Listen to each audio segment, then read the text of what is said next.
다시 생각해보는 게 어때? 감당하기 힘든 일을 만들지 말아라. 한국에서 생활하기에는 너무 힘든 일이야.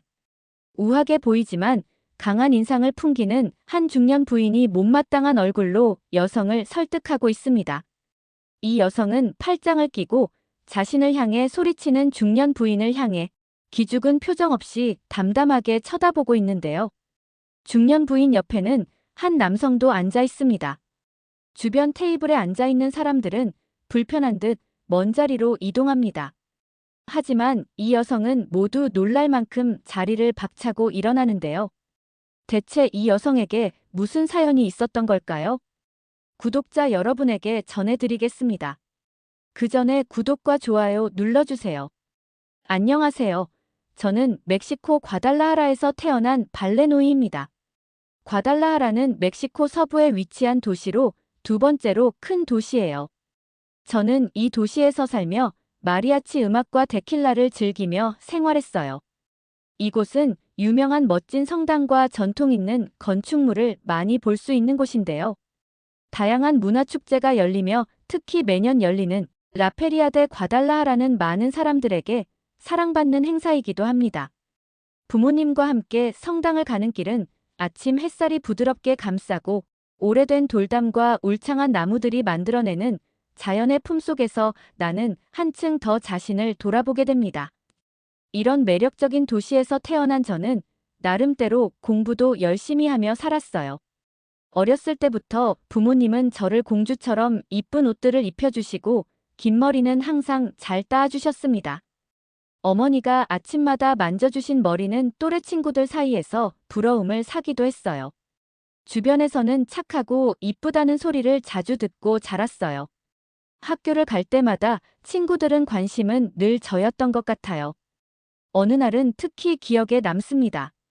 수많은 남학생들이 제 주위에 모여들며 마치 꽃에 모이는 나비처럼 저를 보러 몰려왔어요. 호기심은 때로 경쟁심으로 이어졌고 두 남학생은 저의 관심을 한 몸에 감정의 불꽃을 터뜨리며 작은 싸움까지 벌인 적이 있었어요.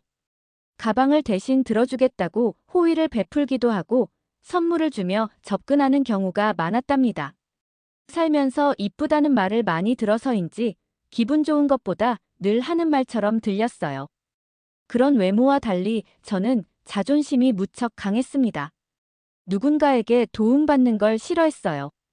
무엇이든 스스로 해결하려고 했고 힘든 일이 있어도 남에게 부탁하지 않았어요. 속마음을 보여주지 않는 성격이지만 밖에서는 늘 주목을 받았죠. 아주 오래전 어느 날이었어요. 바람이 살랑살랑 불어오는 오후에 평소와 다름없이 거리를 걷고 있었는데 능력 있는 일본 회사의 비서를 통해 회장님이 만나고 싶다는 메시지도 받았어요. 식사에 초대받아서 아주 근사한 레스토랑에서 저녁 식사를 하기도 했습니다. 하지만 너무 어린 나이였기에 그분들이 대단하거나 어려운 사람인 줄은 전혀 몰랐던 게 문제였어요. 그때 저는 정말 순수했고 청순했던 소녀였어요. 좋은 기회가 많았는데 지금 돌이켜보니 아쉬움이 참 많이 남아요. 그래서인지 남자들은 저를 보면 보호해주고 싶다는 본능이 생긴다네요. 좀 덜렁거리는 성격이다 보니 그럴 수도요. 그런 남자들의 친절함이 저에겐 그냥 어린애처럼 보였지 전혀 이성으로 느끼지 못했습니다. 아직 이상형이 나타나질 않아서 그런가 봐요. 사람들의 관심이 싫고 늘 혼자 있는 걸 좋아했어요. 멕시코의 여름은 기온이 높고 강한 비가 내리는 날이 많았어요. 비가 오는 어느 날이었어요. 운치 있는 곳에 커피 한 잔이 너무 마시고 싶어 외출을 서둘렀어요. 평소에는 친구들과 카페를 다녔는데 이날따라 왠지 혼자 움직이고 싶어지더라고요. 오랜만에 책도 읽고 조용한 음악이 흐르는 구석에 앉아 음악 감상도 하면서 쉬고 싶었거든요. 멕시코의 여름은 열정적이고 활기찬 분위기를 느낄 수 있는 반면에 비가 내리면 왠지 센치해지는 기분이 들잖아요. 카페 밖에는 우산 하나에 팔짱을 끼고 해변을 걷는 연인과 아내는 몇 명의 사람들이 보였어요. 저는 누군가를 만나면 오래 만나는 편이지만 소중한 인연을 만들기가 참 어렵더라고요. 새로운 사람을 만나서 친해지고 마음을 열기까지는 쉽지 않고 사람과의 만남이 특별해 보이지 않았어요. 오늘처럼 비 오는 날에 카페에 혼자 앉아 있으니 외롭다는 생각이 들었어요. 카페의 분위기는 화려한 장식과 식물들로 꾸며져 있고 잔잔한 음악이 흐르고 있었습니다. 사실 딱 한 번 와본 카페인데요. 커피 향과 맛이 너무 좋아 테이크아웃하고 돌아온 적이 있어요. 분위기가 편하고 잔잔한 음악과 어울리는 커피 향은 최고의 맛을 느끼게 해줬어요. 원두를 가는 소리는 정감 있게 들렸고 음악 소리와 잘 어울려지게 귓가에 들려왔죠. 그런데 그때였어요. 원두를 가는 직원이 제 쪽을 계속 쳐다보고 있었어요. 직원보다는 사장 같아 보였고 자세히 보니 동양인 같아 보였어요. 저는 뻘쭘해 가볍게 눈인사를 해주고 시선을 돌렸지요. 남자는 제게 다가오더니 말을 걸었어요. 새로운 원두가 출시되었는데 한 잔 마시고 맛을 평가해달라고 했죠. 너무나 친절한 목소리에 왠지 설레며 기분이 좋아졌어요. 그날은 뭔가 다른 느낌이었어요. 사실 커피 맛도 좋았지만 그 남성분의 중저음의 목소리가 계속 생각이 났어요. 비가 어느 정도 그치고 해가 저물어가기 시작하면서 간단한 커피 후기를 남기고 돌아와야만 했습니다. 제가 살고 있는 과달라하라 지역은 너무 덥고 습도가 높아서 불쾌감이 많이 생기기도 해요. 그래서 오늘은 운동을 하려 하니 평소보다 날이 더워서 금방 지치더군요. 시원한 커피를 먹고 싶다는 생각에 해변에 있는 그 카페로 이동했습니다. 사시료 며칠 동안 그 동양인이 문득문득 생각나서 오고 싶었어요. 왜 그런지 모르겠지만요. 커피 매장 안은 커피향이 은은하게 퍼져 지친 기분을 좋아지게 했어요. 저 멀리 그때 본 동양인 남자는 매장을 정리하고 있었어요. 그때 들어온 원두가 생각나서 주문을 하고 잠시 쉬고 있었지요. 밖의 공기와는 달리 커피 매장은 너무 시원하고 커피향이 진하게 올라온 향기는 저를 릴렉스하게 했어요. 오늘도 매장의 남성은 저에게 원두를 추천하면서 다른 메뉴를 소개했죠. 그에게 은은하게 퍼지는 향수는 그 남성을 더 매력있고 특별하게 느끼게 했어요. 커피 메뉴를 차분히 설명하는 친절한 그는 한국 사람이라고 했어요. 한국인들은 똑똑하고 젠틀하다는 소문은 들었는데 그 말이 사실한 듯 했어요. 저는 원두 재료나 커피를 더 자세히 설명해 달라고 부탁했어요. 커피보다는 사실 한국 남성에게 더 관심이 갔죠. 하지만 부담을 느끼면 안 되니까 추천받은 원두를 손에 쥔 채 집으로 발걸음을 옮겼어요. 한 달 동안 커피의 매력에 흠뻑 빠져 지내면서 또 한 번의 커피 구매를 위해 발길을 돌려 아늑한 카페를 다시 찾게 되었죠. 평소 모든 남자들이 저에게 많은 관심을 보였지만 유난히도 카페의 한국 남자의 시선이 마음 한켠에 특별한 호기심을 일으켰어요. 용기를 내어서 고백해보기로 했어요. 처음 있는 일이라 어색하지만 큰 용기를 냈죠. 왠지 고백을 안 하면 정말 후회할 것 같았거든요. 저의 어설픈 고백에 그는 영광이라며 이런 기회가 오니 몸둘 바를 모르겠다며 웃어주었어요. 우리는 차분히 서로에 대해 이야기를 나누며 친해질 수 있었지요. 남자는 자신의 이름을 지현이라 했어요. 멕시코에서 한국어를 가르치는 강사로 잠시 일을 했다고 했어요. 아버지의 출장으로 자주 멕시코에 오게 되면서 강사 일을 시작으로 멕시코에 머물게 되었어요. 지금의 매장은 어머니가 운영하시는 걸로 잠시 일을 도와주고 있었던 거죠. 지현 씨는 여자에게 고백을 받으니 어리둥절하다고만 했어요. 한국어를 배우고 싶다는 생각이 간절했어요. 하지만 아쉽게도 지현 씨는 3달 후에 한국으로 떠난다고 했습니다. 저는 태연하게 한국에서 우리가 만난다면 더 좋겠어요. 말했지만 내심 거리가 걱정되기도 했죠. 이후 지현 씨랑은 자주 만났고 술집에 가서 데킬라도 마셨어요.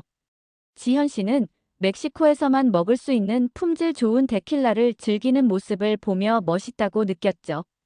데킬라의 강렬하고 화끈한 맛은 지현 씨랑 잘 어울렸어요. 한국에는 소주가 있다며 한국에서의 소박한 만남을 약속했어요. 곧 한국으로 가야 하는 지현 씨랑은 매일 만나 데이트를 했어요. 하루도 빠짐없이요. 시간이 좀 여유로운 저는 지현 씨 카페 매장에서 아르바이트도 시작했어요. 요즘 저는 가장 행복한 나날을 보내며 재미있게 살고 있었어요. 그러던 어느 날 지현 씨는 한국행 비행기를 타고 떠났어요. 한국에서도 커피 매장을 하고 있는 지현 씨는 멕시코에 있을 때보다 더 바빠 보였어요. 우리는 메신저로 안부를 전해야만 했어요. 전 너무 보고 싶어 한국 여행을 이유로 한국을 가려 했죠. 부모님은 한국 가는 걸 반대하셨어요. 유독 아버지는 한국 남자를 싫어하셨어요. 한국은 축구도 잘하고 에너지가 넘치는 나라라고 했어요. 그러나 한국 남자는 한 여자를 꾸준히 만나지 못한다는 선입견을 가지고 있었죠. 더군다나 곱게 자라온 딸이 한국 남자를 보러 간다는 소식에 집안은 난리가 났었어요.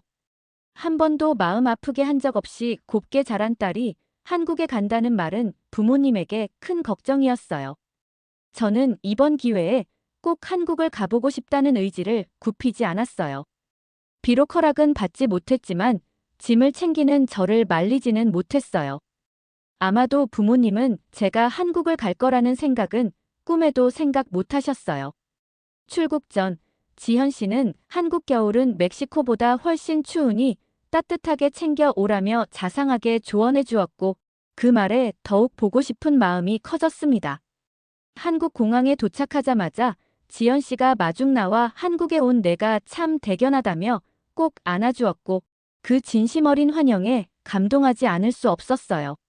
서울 한남동에 자리 잡은 지현 씨의 아파트는 고급스럽고 궁궐 같은 느낌을 받았어요. 그 이후로 저는 한국에 있는 지현 씨의 카페 매장으로 아르바이트를 시작했죠.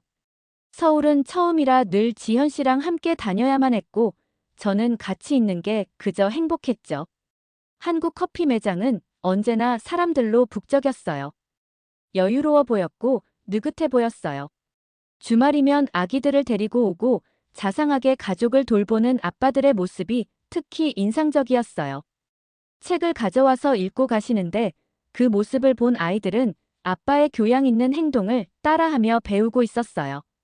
한국 남자들은 모두 자상하고 가정적이라는 생각이 들면서 지현 씨랑 단란한 가족을 꿈꾸고 싶었어요. 저녁 시간이 되어 근처 호프집으로 가서 맥주를 마시기도 했어요. 바삭바삭한 치킨과 맥주는 하루의 피로를 풀어주는 영양제 같았어요. 시원한 생맥주의 거품은 부드럽고 쌉쌀했어요. 딱 입맛을 반하게 했죠. 한국 문화는 낯설지 않았어요.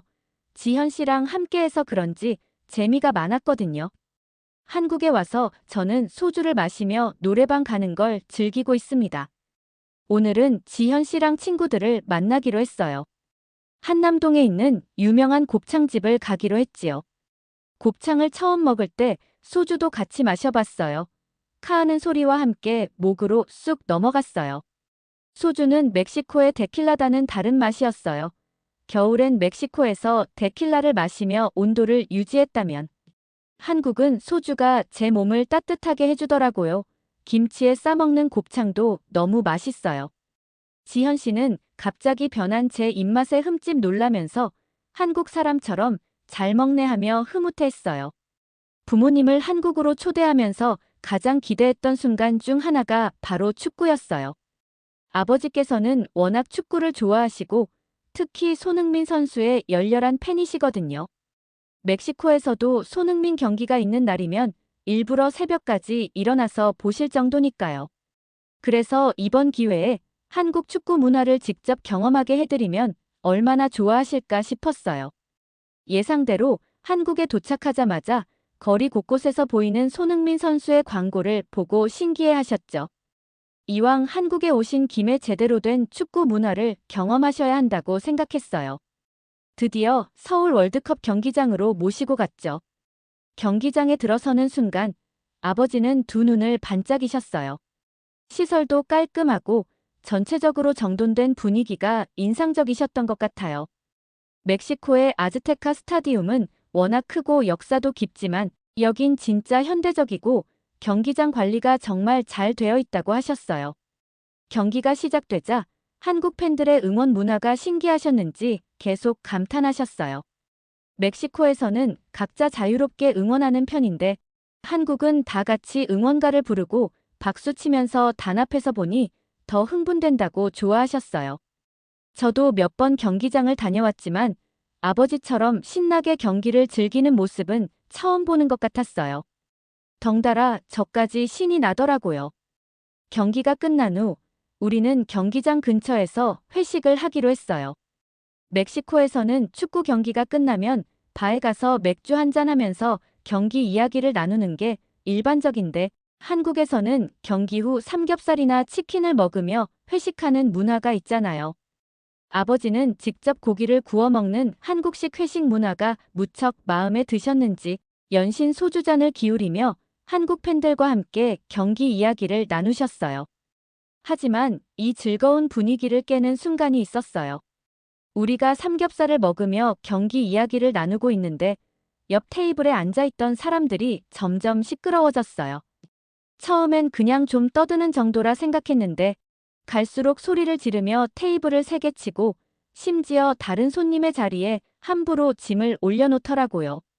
전 그 모습이 창피했어요.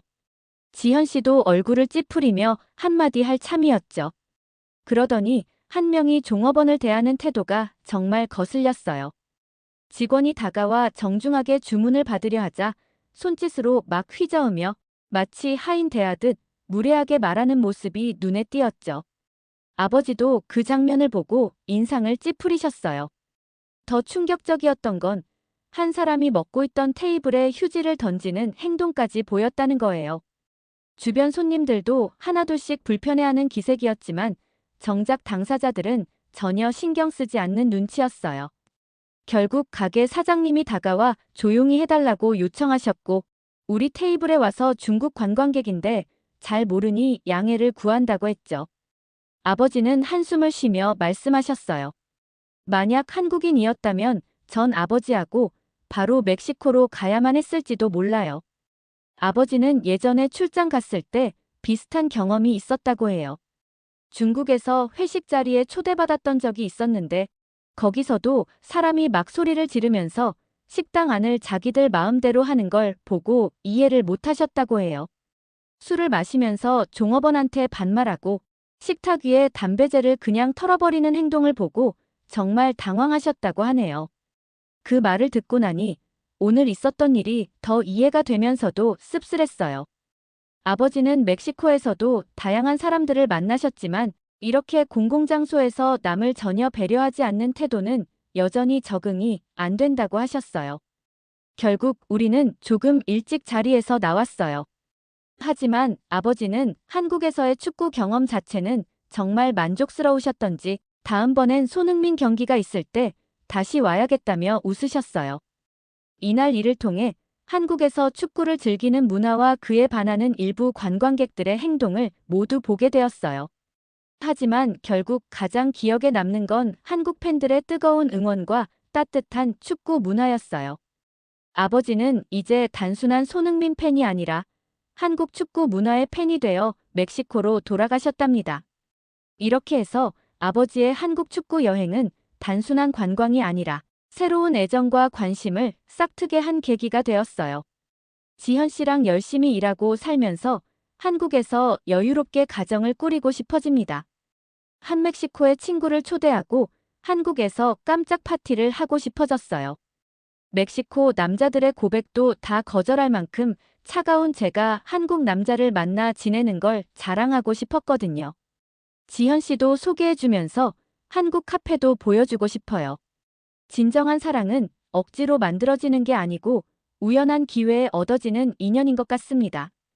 다음 달부터는 한국 요리도 수강하기로 했습니다.